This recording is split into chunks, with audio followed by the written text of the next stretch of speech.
one of the things that Kevin Samuels and the whole world of the black manosphere that's going on with all these, once the accusation they gay, they gay, and all this, you ain't shit, all this stuff.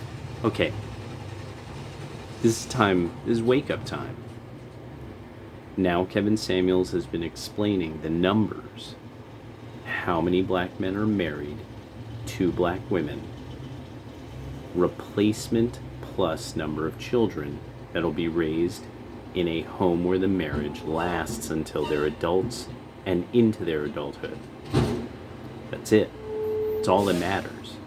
The next thing that matters is, after all these riots, after these white allies helped so much, and poof, like ninjas with their masks on, they're poof, ninja smoke bomb, and they're gone. 70 people shot in Chicago, 10 dead. Go to gunmemorial.org and you see more and more and more black women and young black girls caught in the crossfire of just these homicidal maniacs, almost entirely black people. I mean, you probably will find the typical something like 1% of shootings of a black person criminally is a white person.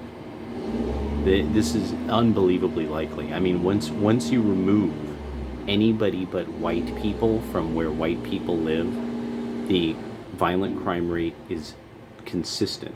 Whether this is Australia, whether this is Britain, whether this is Canada, whether this is America, it's consistent. It's like about 4%, because white people will totally just crush white men that commit crime. They just crush them.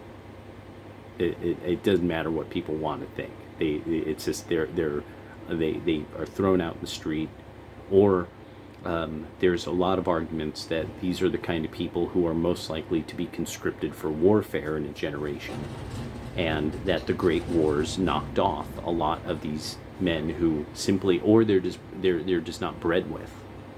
They lose the breeding game because of the high trust societies that Europeans come from. That they come from societies that are openly more trustworthy, and that's how they've thrived. This is not, we do not see this in the African diaspora, that where people can absolutely positively trust a stranger because they're black. That's simply bullshit. It's one of those Africa Diaspora Channel myths. It's these weirdo, super weirdo pro-blacks that like making money off of the fantasies of black women who have resentments toward other races. All that matters is replacement plus, and now you're seeing what your allies really are about. Now replacement plus is being actively escorted into the country with the help of like the military, with the help, everybody's giving help to all these people who are just being brought into the country, and they will have replacement plus children. They are far more likely to be family oriented and group oriented. They will form enclaves, Guatemalan enclaves, Honduran enclaves, Venezuelan enclaves. They'll form enclaves that will look out for themselves. Remember what happened in Chicago during the BLM Antifa riots? You couldn't drive through their part of town. They would run into your car, smash you up against a wall, come out with guns and weapons, and be like, what the fuck are you doing in our part of town? There was literally warnings going out across black internet. Don't drive through Cicero. So what this really comes down to is black people make about 13 to, with racial admixture, about 15% of the population at most, at absolutely most. The baby boomers are getting to an age where a lot of them are going to pass on over about the next 5 to 10 years at very large numbers. the health statistics on black people, they die earlier in general than almost every other group, just genetically not long lived. Because that's a highly genetic determinant of being long lived or not. You have all these cats who get locked up in jail, and all these men who are killing each other, men who are shooting each other. A man who's shot and is crippled and can't make his way in the world, is he going to be able to breed replacement plus with a wife who he's married to? Sorry about that. Holy crap. Give me a second. Right, that's a bit better. Good times. Alright. There's going to be a whole lot of people who won't even know that reference. What this will mean is that by the sheer numbers that we're seeing, where the entire city of, what was it? It's either Philadelphia or Baltimore. The actual population of that city has entered the United States within only the last handful of months. This is a handful. 5 months. We have numbers that are the sizes of cities. All the population. So this would be blacks and whites, the Latinos, the Asians, everybody who lives there. You are being replaced. For everything about white people being replaced, this, that, and the other. Remember, at some point logically, Kristen, Karen, Mackenzie, they're going to figure out. They're going to be like, no, eventually they're going to vote in a certain way and in certain patterns that it's going to be no mass deportation. Deport them, deport them, deport them, deport them. The next thing is going to be people don't know. E-Verify is voluntary. Just for the right-wingers out there who see this, E-Verify is voluntary. You need to get to the GOP and say E-Verify must become E-Verify nationally. This can be done in one moment. This is a presidential level thing. This is not legislation. He could just say mandatory. Sorry, too bad. It's mandatory now. You have to verify that the person is a naturalized American citizen. Once that happens, the people will deport themselves instantaneously. These businesses do not want to be sued thousands to millions of dollars per person that they find out they went out of their way to hire somebody who was not a naturalized citizen, had no papers. And that's all you got to do. Literally, all that has to be done and that you need to press, as Trump runs or DeSantis runs for president, E-Verify must become, and then you make sure you do it also at the state level. Legislation at the state level where you have E-Verify. So black Americans can do this. Black Americans can say either it's E-Verify or no. And what you'll find is that you will have black American Democratic legislators saying, oh, no, you can't have E-Verify. Your Latina brethren, sisterin, oh, no, that's a Republican thing. Oh, that's so bad.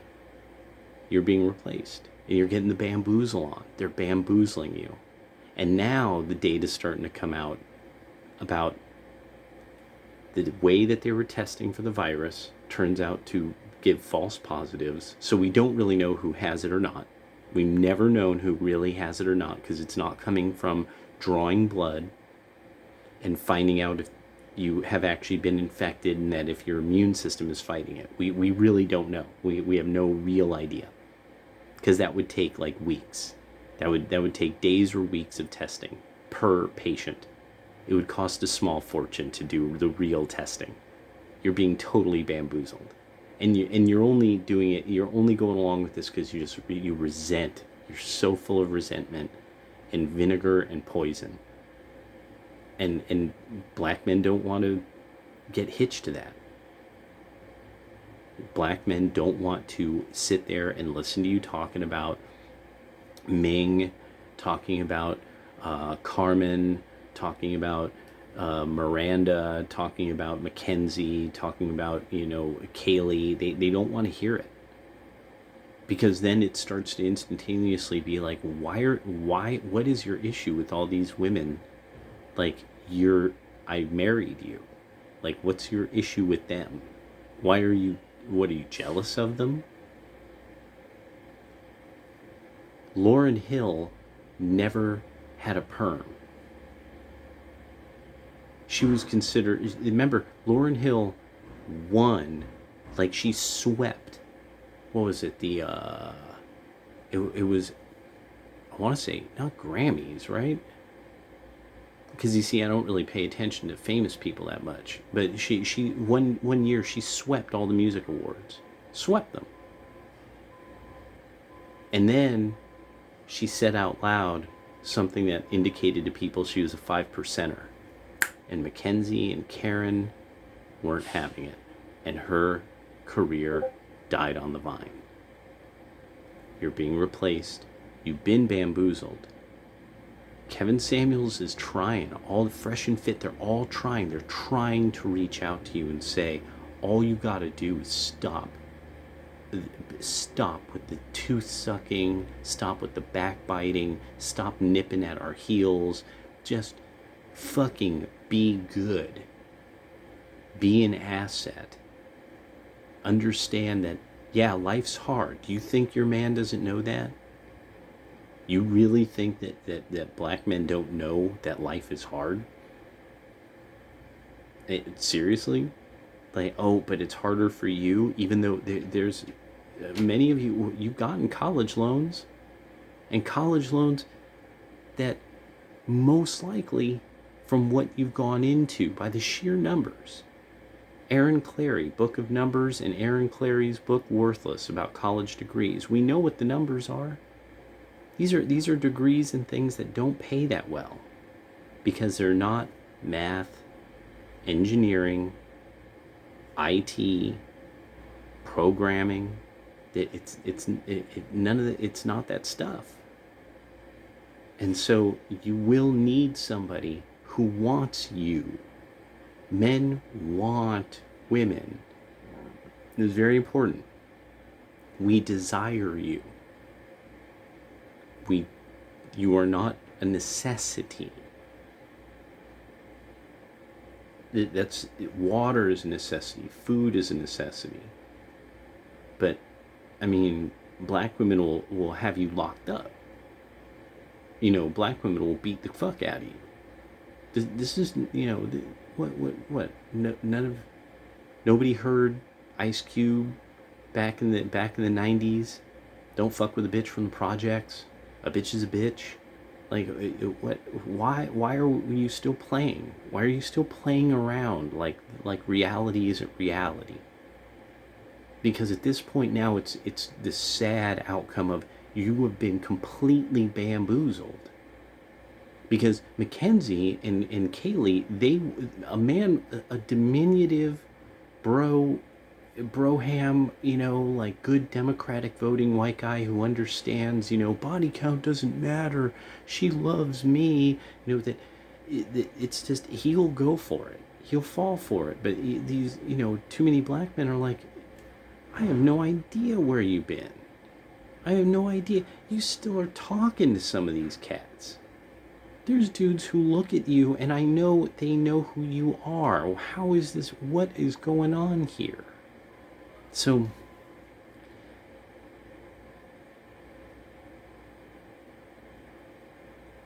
for a lot of women, you need to help younger women understand this. Because there used to be cotillions and botillions.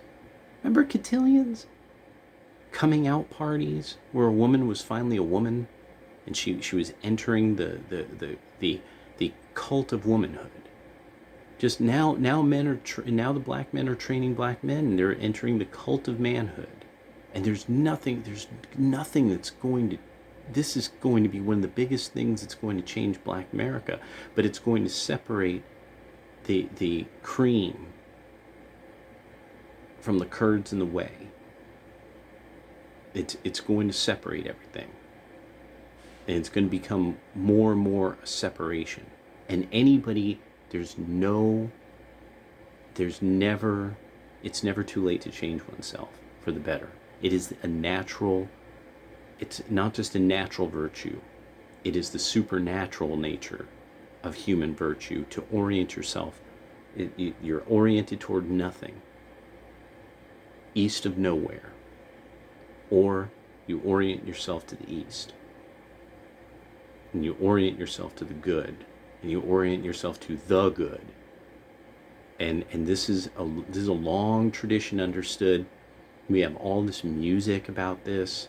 We have the preacher man. We have all this stuff that we know about that's unique to Black America. Religiosity is more common among Black Americans right now than even white Americans, and even that they're at the stage of half or greater than half of their men and women aren't marrying. So you're being bamboozled, because I guarantee you the Asian community, the Chinese, Vietnamese, people like Filipinos and Samoans, I'm betting they're not having the same problems. I'm betting they're not having the same problems. I'd have to check out some numbers, but I don't bet money. But I mean, this is almost one of those things I could wager they're not having the same problems. And very likely they're at least breeding to replacement, if not greater. Replacement plus. That's all it's going to matter, because Black Americans, full on, no racial admixture like me, are not at 15% of the population. It's like 12, maybe 13 at the most. And right now you are being just swept away. And remember, I just brought up, nobody will actually keep these people out of the workforce. They'll hire them illegally before you, before Trey, before Freddie. They'll hire Jose. All my life, I was born and raised in California. I knew I was competing with Jose. That at any moment somebody could walk right out the door and be like, "Oye." You know, it could just be like, mucha chamba, necesito, mucha chamba, dinero, and boom, and it would be, and I could be out the door. That's why I focused on always trying to improve myself, because I knew that there was nobody else who was going to look out for me but me. And now you're going to learn the horrible world of nobody's going to look out for you all but you, because the men they cannot risk it. It's just a sheer risk. I'm old. I'm beyond my mid-40s now. So there's only so much time. My parents died before either of them were 55. I buried them at 21. So I know there's only so long that my body's going to survive. So I'm doing this for the audience. The bamboozle, the replacement. For how much people want to see the white replacement, it'll happen to Black people first, and it'll happen to Black women first. Understand that? And don't, no, I don't care. I can't. I actually can't. I don't. I've realized that I thought I didn't understand how I really didn't get triggered by things, and I realized, like, oh, no, you don't really have the same empathy toward people that most people have. That you really have a problem understanding other people's, like, deep hurt, so I say mean things, and I'm working on that. I'm working on trying to be a kinder person, because life could be long rather than short. Maybe that's one of the best lessons out of this. Stop there. Peace.